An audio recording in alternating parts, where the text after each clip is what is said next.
What's up, guys? Dan here for BladeReviews.com. Back again with another knife review. This time around, we're going to be taking a look at the Tops HIT-5, designed by Los Banos. To get us going, I got some quick specs, then we'll get into it. So, I've got an overall length here of 11 inches, 5.5-inch long blade, and a weight of 8.7 ounces. So, I would call this a medium-sized fixed blade. To help illustrate that, I got a couple other knives to compare. First up, Cold Steel SRK, about the same size. I've also got an SE3, which is much smaller. So there you go. Like I said, designed by Los Banos out of Hawaii. Chad has a very strong martial arts background. He's got experience as a correctional officer in the Hawaii prison system. And he's designed a number of interesting knives, most notably the Spyderco Lava and the Boker Subcom. So, well-respected designer with a lot of experience in the realm of martial arts and a lot of practical experience as well as a correctional officer.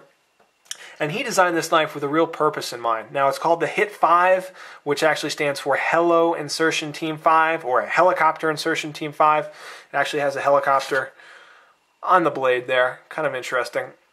And this was a knife purpose-built for military personnel who act as kind of first responders.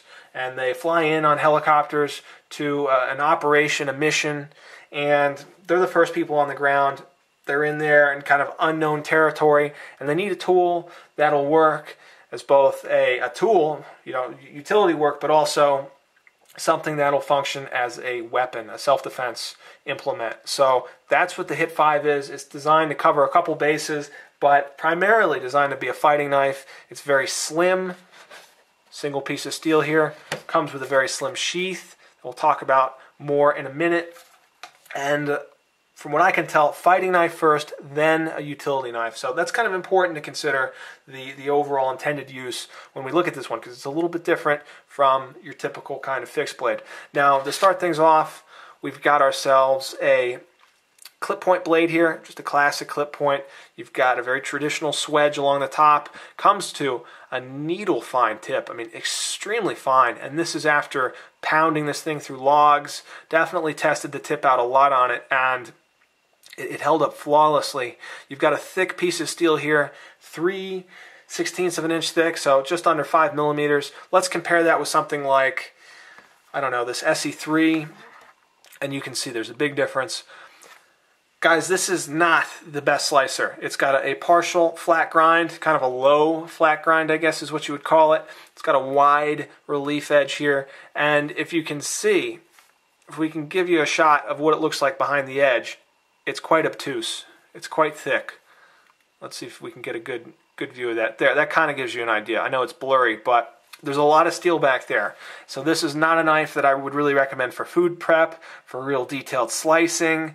It just doesn't have that kind of geometry, but it does have very tough geometry. So it's going to hold up in a lot of conditions, and it splits well. If you are the kind of person who likes to baton with your knives, or needs to baton for whatever reason, I know that's kind of an area of contention, but if you're one of those people, this thing batons really well. I decided to try that out just to sort of test the overall toughness of the blade, just play around with it a bit. Splits wood like a champ. So is it something to carve up your tomatoes? Not so much. Baton through a 2x4, I would say it could do that. So with that in mind, let's talk just a little bit about the steel, and then we'll move on to the handle. The steel is 1095 high carbon. That's an excellent choice for an outdoor blade. There's already a ton of information out on this steel. Yes, it will rust, so they powder coated it with a very durable finish that has held up nicely. I like 1095 a lot. It's very resistant to chipping. Great choice, especially when you're using it to work with wood and other materials that you commonly find in the out of doors.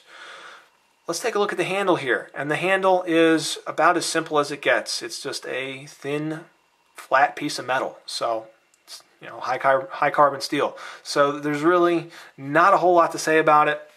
Construction's about as solid as you can get. As far as comfort and ergonomics go, there's no way around it. I mean, this is not going to be a super comfortable knife. Compare it with something like an SRK by Cold Steel, and you can plainly see, I mean, this is not a knife that was designed for extended cutting. If you need to do bushcrafting, I would advise getting a bushcraft knife.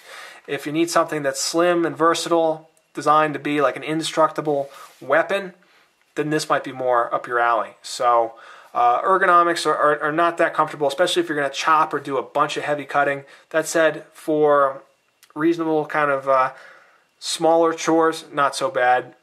You do have a couple different options here, which is nice. The lanyard loop there does kind of catch your finger a bit, which is good. Gives you a little bit of extra grip for those few chops that you may want to use with this. Would not recommend it for extended chopping, at least not like this.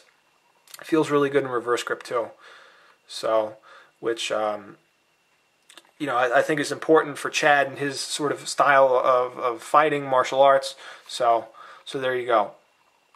Let's talk a little bit more about wrapping this handle, but before I do that, I kind of want to show you the sheath. So the sheath is much like the knife. It's slim, it's black, it's made of kydex, which would be a departure from the knife itself, but it's a very nice sheath. You can hear it goes in there with a great snap. Really nice, really solid, very secure.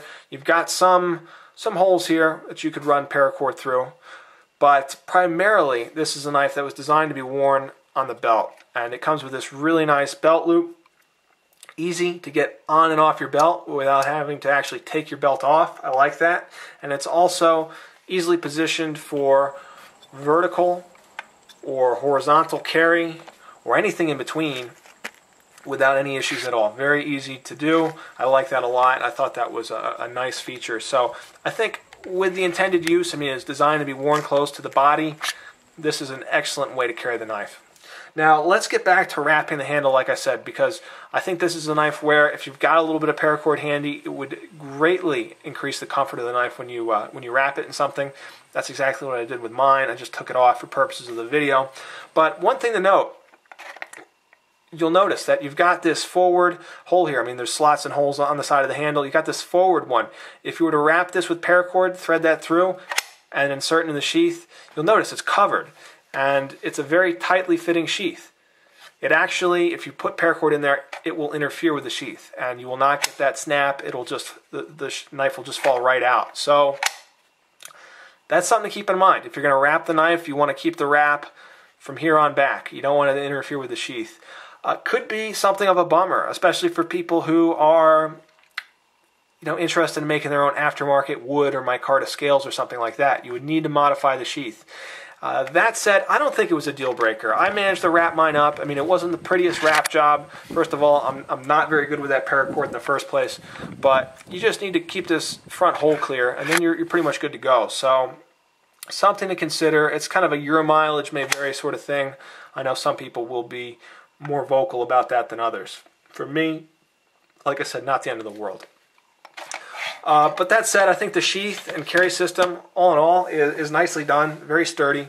And that kind of brings us to the end of the review here. So my final thoughts on the Tops HIT-5. I think it's a well-made knife. I mean, there's no way around it. It's been very well made. You got the excellent steel, beautifully finished for what it is. The sheath is quite nice, kydex, high-quality materials, all made in the USA. And the price is right around $100. So I think the price is very reasonable for what you're getting. I think the price is quite good. That said, it's a purpose-built tool. It's primarily a fighting knife, and then it's a utility knife. So if you're looking for one knife to do it all, this isn't your blade. But if you're the kind of person who might be in a position similar to those guys flying in on helicopters, well, this is a knife that was designed for that. Maybe worth checking out. I can definitely say that it's extremely well made, and Chad's got a true pedigree as a martial artist, so something to consider. He knows what he's doing. All right, guys, that is it. That is the review. Thank you so much for watching. Take care.